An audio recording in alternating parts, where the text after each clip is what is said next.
পৃথিবীর সবথেকে ভয়ঙ্কর মানুষ কে জানিস? বিশাল মনিটরের সামনে বসে হুইস্কির গ্লাসে চুমুক দিতে দিতে পঞ্চপাণ্ডবকে জিজ্ঞেস করে তামিম। না ভাই। পঞ্চপাণ্ডব একসাথে বলে ওঠে, একজন ব্যর্থ প্রেমিক। পঞ্চপাণ্ডব কি বলবে কিছু বুঝতে পারে না, শুধু তামিমের দিকে তাকিয়ে থাকে। তারা কি তামিমের কথায় হ্যাঁ বলবে নাকি না বলবে সেটাও বুঝে উঠতে পারে না। আমিও একজন ব্যর্থ প্রেমিক। এখন বল, সব থেকে ভয়ঙ্কর মানুষ কে? আপনি ভাই। তামিম ওঠে আড়মোড়া দিয়ে মনিটরের স্ক্রিনের সামনে দাঁড়ায়। তারপর সুভার ছবিতে হাত রাখে। আমার খুনের সংখ্যাও তোর বয়সের থেকে বেশি সকাল। আর তুই আমাকে ঠকালি। তামিম টি টেবিল থেকে বড় মদের বোতলটি হাতে নেয়। তারপর স্ক্রিনে ছুঁড়ে মারে। কথায় আছে, বাঘে ছুঁইলে 12 ঘা, আর প্রেমে ছুঁইলে 88। আমাকে ভয়ঙ্কর প্রেমে ছুঁইছে রে। তোদের ভাবি ভাবতেও পারছে না তার জীবন কতটা নরক বানিয়ে দিব আমি। সুভা দরজা বন্ধ করে প্রচুর ঘামতে থাকে। তামিম যেহেতু এসেছে, তাকে যে সহজে ছাড়বে না এটা সুভা বুঝে গিয়েছে। কিন্তু এটা তো বাংলাদেশ নয়, যে সবাই এমপি তামিম আর প্রধানমন্ত্রী তানভীর সরকারের কথায় চলবে। এক বুক নিঃশ্বাস নিয়ে সুভা গাম মুছে টেবিলে বসে পড়ে। আর বাকিদের জানায় পথ ভুলে একজন চলে এসেছিল। খাওয়া শেষ করে সুভা নিজের রুমে যায়। না, এখন ভয় পেলে চলবে না। এটা ভয় পাওয়ার সময় না। তামিমের বিপক্ষে লড়তে হবে তাকে। এক বুক ভর্তি সাহস নিয়ে থাকতে হবে। কিন্তু কোথাও না কোথাও সুভার সাহস সঞ্চয় হয়েও হচ্ছে না। কারণ তার বেইমানির শাস্তি তামিম তাকে দিবে এটা শতভাগ নিশ্চিত সে। অন্য কাউকে বিয়ে না করার পরেও তামিম যেভাবে তাকে দুটো গুলি করেছিল, সেখানে বেইমানির ফলস্বরূপ কয়টা গুলি করবে এটা ভেবে পায় না সুভা। ভাবতে ভাবতে হঠাৎ বিকট আওয়াজ ভেসে আসে বাইরে থেকে। আঁতকে ওঠে সুভা। মনে হচ্ছে বাইরে বিস্ফোরণ হয়েছে। সুভা বয়ে বয়ে জানালা দিয়ে বাইরে দেখার চেষ্টা করে। মনে একটা সংশয় থেকেই যায়। যদি তামিম থাকে, তার সামনে পড়ে যায়, তাহলে সে কিভাবে নিজেকে বাঁচাবে? সুভা জানালার পর্দা সরিয়ে বাইরে তাকাতেই তার প্রাণ পাখি বের হওয়ার উপক্রম হয়ে ওঠে। তামিম তার জানালার সামনে হাত বাজ করে গাড়িতে হেলান দিয়ে দাঁড়িয়ে আছে। দৃষ্টি তার সুভার জানালার দিকেই। সুভা জানালা খুলে তামিমের দিকে তাকাতেই তামিমের মুখে একটা পৈশাচিক হাসি ফুটে ওঠে। কতদিন ভেবেছি শুধু দেখবো যে তোমায়। ভয়ে সাথে সাথে সুভা জানালা বন্ধ করে দেয়। আহারে আমার বউ, আমার টেনশনে শুকিয়ে গেছে। তামিমের কথা শুনে উপস্থিত তার লোকেরা হাসতে থাকে। হ ভাই, ভাবি সাব আপনারা বহুত মিস করতাছে। আমার সারা শরীর ওকে মিস করতেছে। এখন বল, কে বেশি মিস করতেছে? আপনি ভাই। এতদিন পর তামিমকে দেখে সুভার আত্মা বের হওয়ার উপক্রম হয়ে ওঠে। সুভা বয়ে বয়ে অন্যদিকের জানালার পাশে যায়, বাইরের পরিস্থিতি বুঝার জন্য। পর্দা সরাতেই সুভার ভয় আরো দ্বিগুণ বেড়ে যায়। তাদের বাড়িটিকে হিসেবের বাইরে গাড়ি ঘিরে রেখেছে।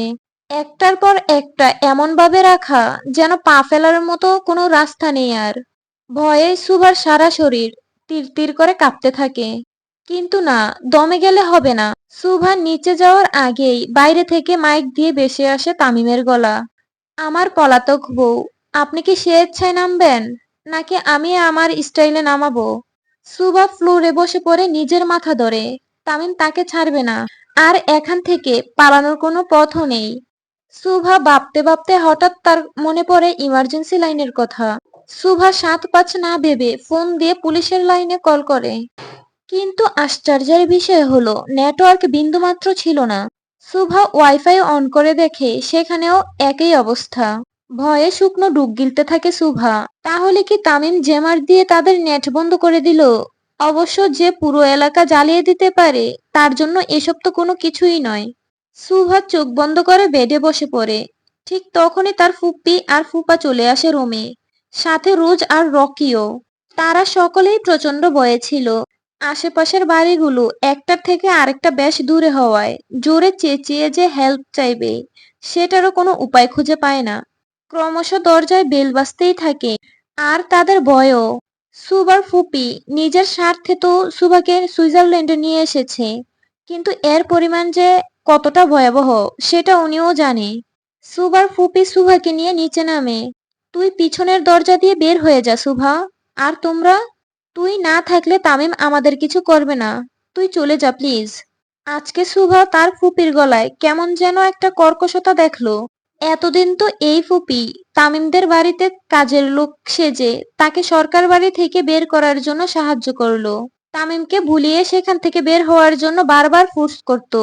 সেই সুভার মা মারা যাওয়া থেকে পালানো অব্দি পুরো সময়টাই তো সুভার ফুপি নিজের জীবন ঝুঁকি নিয়ে সুইজারল্যান্ড থেকে এসে শুধুমাত্র তার পাশে থাকলো ছদ্মবেশে, তাকে তামিমের মতো ভয়ঙ্কর লোকের হাত থেকে রক্ষা করতে। তাহলে আজকে হঠাৎ তামিম আসাতে এত পাল্টে গেল কিভাবে? প্লিজ সুভা, যা। রীতিমতো সুভাকে তাড়াহুড়ো করে পিছনের দরজা দিয়ে বের করে দিয়েছিল তার ফুপি। সুভা এদিক ওদিক তাকিয়ে দেখে তামিম নেই, কিন্তু জানালা দিয়ে দেখেছিল গাড়িতে ঘেরা। হয়তো এদিকটায় আপাতত কেউ আসেনি। সুভা মনে মনে প্রচুর সাহস সঞ্চয় করে। চারপাশটা বেশ অন্ধকার, কিন্তু বাইরের পরিবেশটা ভীষণ ঠান্ডা। সুভার শরীরে হালকা কাঁপুনি শুরু হয়। সে কোনো রকমে পা সামনে বাড়িয়ে দু কদম হাঁটতে কিছু একটার সাথে বাড়ি খেয়ে তাল সামলাতে না পেরে মাটিতে পড়ে যায়। সুভা পড়ে যাওয়ার সাথে সাথে গাড়িগুলোর আলো জ্বলে ওঠে। হাত দিয়ে চোখ ঢেকে ফেলে সুভা। হঠাৎ এত আলো জ্বলে ওঠার ফলে চোখে সহ্য হয়নি তার। আস্তে আস্তে তামিমের কড়া পারফিউমের ঘ্রাণ সুভার নাকে ভেসে আসতে লাগে। ভয়ে ভয়ে হাত সরিয়ে সামনে তাকাতেই মুখ ফুটে অস্পষ্ট বয়ের স্বর বের হয়ে আসে সুভার। কালো লেদার জ্যাকেট, জিন্স আর টি শার্ট পরিহিত সামনে দাঁড়ানো তামিমকে ড্রামার ভিলেন টাইপ হিরোদের থেকে কম লাগছিল না। কিন্তু সুভার ভয় বাড়িয়ে দেয় তামিমের হাতে থাকা তার গোল্ডেন চাপাতি। সুভা ভয়ে ভয়ে তামিমের মুখের দিকে তাকায়। প্রচন্ড রাগে মানুষের মুখের আদল যেমন হয়, তামিমেরও ঠিক তেমনই হচ্ছিল। চোয়াল শক্ত আর চোখ দুটো মোটামুটি লাল। তামিম এক পা করে সুভার সামনে যেতে থাকে, আর সুভা একটু একটু করে গাছে ভর দিয়ে পিছনে যেতে থাকে। কেউ একটা নোবেল প্রাইজ আনরে, আমার বউ কি অ্যাক্টিংটাই না করলো রে। তামিম সুভার খুব কাছে আসতেই সুভা তামিমকে খুব জোরে ধাক্কা দিয়ে দৌড় দেয়, কিন্তু কোথাও যেতে পারে না। তার আগেই তামিমের লোকেরা তাকে ঘিরে ফেলে।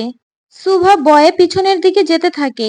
ঠিক তখনই তামিম তাকে পিছন থেকে ধরে ফেলে। আর কত পালাবি? তামিমের থেকে পালানো কি এত সোজা?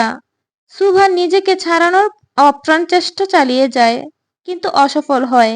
তামিম যেন আজকে নিজের সর্বস্ব শক্তি দিয়ে সুভাকে ধরেছে। আমাকে চুপ। ও কতদিন আমার থেকে দূরে থাকছে রে? ৪৫ দিন ভাই। তামিমের পঞ্চপাণ্ডব একসাথে বলে ওঠে।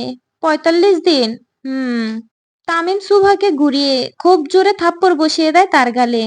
তাল সামলাতে না পেরে মাটিতে পড়ে যায় সুভা।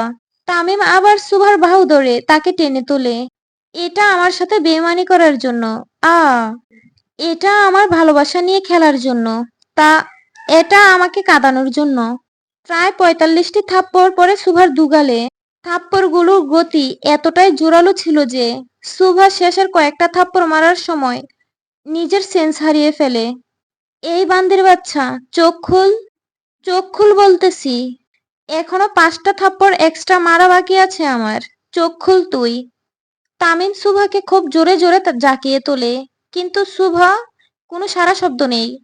এতগুলো থাপ্পড় খাওয়ার পর সুভা যে দম ফেলেছে, এটাই বোধহয় অনেক। এটা তো কিছুই না শখের বউ।